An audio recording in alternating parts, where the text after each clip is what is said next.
Skont ix-xhieda ta' Charlene Bianco Farrugia li bejn l-2013 u l-2019 kienet isservi bħala assistenta eżekuttiva ta' Keach Kembri. Hi kienet tibgħat u tirċievi messaġġi mingħand in-negozjant Jorgen Fenech, wieħed mis-suspettati ewlenin fi-qtil tal-ġurnalista Daphne Caruana Galizia. Il-qorti ġiet ippreżentata b'ċerti konverzazzjonijiet fuq chat li juru kif Bianco Farrugia kienet qed taġġixxi bħala mezz ta' komunikazzjoni bejn Kembri u Fenech.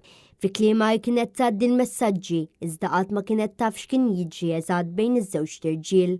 Meta ġiet mistoqsija għaliex ma qalitx lil Kembri jikkomunika direttament ma' Fenech, iwieġbet li ma qisitx li kellha tikkontesta dak li kienet jintalab tagħmel.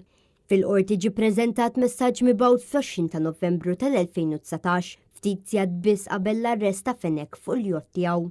Meta l-qorti fakrita li kienet taħt ġurament, xorta waħda insistit li ma kienitx tiftakar il-kuntest ta' dawk il-messaġġi. Ix-xhieda komplet b'diversi episodji oħra, fosthom l-involviment tal-eks deputat kummissarju tal-Pulizija Silvio Valletta, li spjega kif kien jagħti rendi kont lill-Prim Ministru Muscat permezz tal-laqgħat li kienu jiġu koordinati minn Kembri.